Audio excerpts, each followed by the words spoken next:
Hey, what's up? Hope all is well. It's your boy Serrano. Welcome back to another video. So today we're going to be taking a look at the OUKITEL C61, which is a huge budget smartphone coming in at 6.88 inches. But I've been using this device for about a week and I want to share my experience. Make sure you guys stay locked in if you're brand new to the channel. I truly appreciate you for coming through if you're new. But if you're already a part of the crew, salute.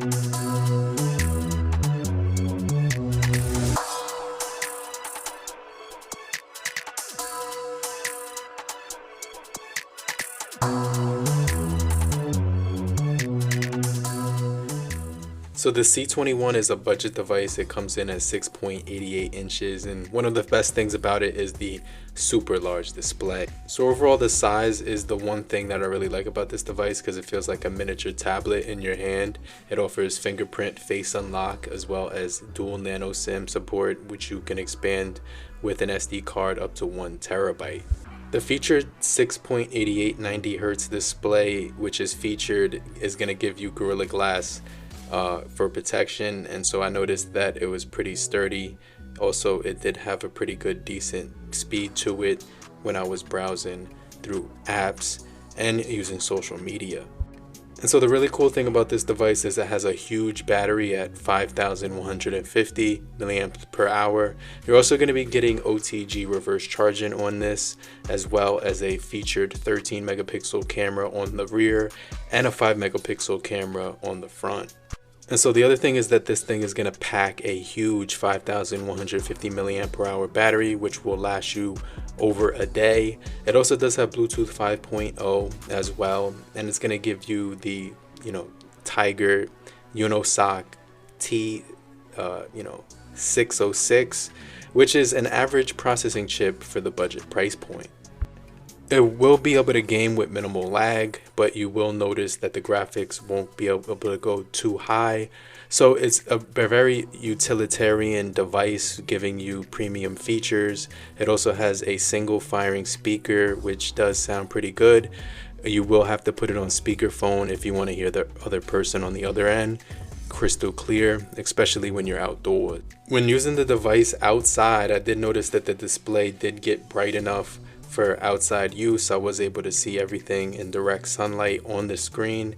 So it's going to give you a very large screen to look at with vivid colors, sharp visuals, and it's going to be a 720 display, so obviously it's not going to be the most pixel dense display when it comes to other devices on the market.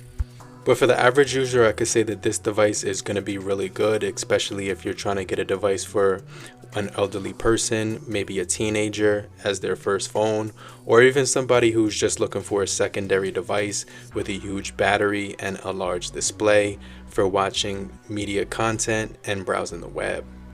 One of the things I was actually impressed with was how fluid the display operated when I was browsing through it. I also noticed that text messaging on this device was actually really pleasing because the keyboard worked really good. You were able to type on this thing with 2 hands perfectly fine, and it was very fast and responsive when it came to the haptics and the touch feedback. So I was able to purchase this in the gold color, but it no longer is being offered on Amazon, so I'll leave a link where you can actually pick that up in the gold color. But the featured colors that are going to be on Amazon are the black, the blue, and the purple color. So obviously there are strengths and weaknesses with this device, especially at the price of $100. But I did notice the camera did, do a pretty decent job. However, some of the things that I noticed was lack of stability. So you will see a little bit of shakiness when it comes to recording. You also get 10 times zoom on this lens when it comes to, recording video. So if you were able to hold the phone steady, I definitely think it would be doing a pretty decent job of capturing your environment. So it did do a pretty good decent job, but however, if you were using this device for content creation, I would recommend using gimbals because it's going to actually steady the video quality for you. So you're going to notice a lot better stabilization when using the gimbal and even when taking pictures. So it's just going to be more balanced and have a more steady look to it.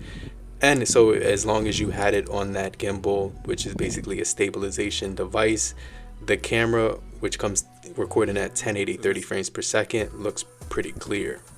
And we're recording video on the front facing camera. You're obviously going to get a 5 megapixel camera, which honestly I wasn't too disappointed with because it was able to take decent video of my face, capturing sort of realistic skin complexion and tones as well.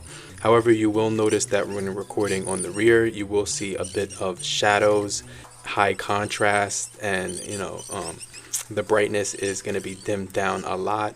And when it came to taking photos on this device, they were doing a pretty decent job as long as you held the phone steady. It does have a nighttime mode as well. So overall, the photos on here for the price of $100, you will notice that they're going to be usable for social media and stuff like that. But if you were doing content creation, I actually wouldn't recommend it. But I did find that this device was a joy to use when it came to watching content, especially like YouTube, Netflix, Amazon Prime. You will get some really good screen on time with this device when it comes to the battery and watching movies, which was pleasing. The speaker quality was actually pretty good as well. I did like the fact that you can expand the storage up to 1 terabyte, but just keep in mind this device will be barren of a headphone jack as well as the NFC feature. As far as durability, this phone did fall out of my pocket and it actually fell to the concrete really hard, but it managed not to crack, and it stood the test of dropping it flat. And it did have some scuffs and some blemishes on there after the drop.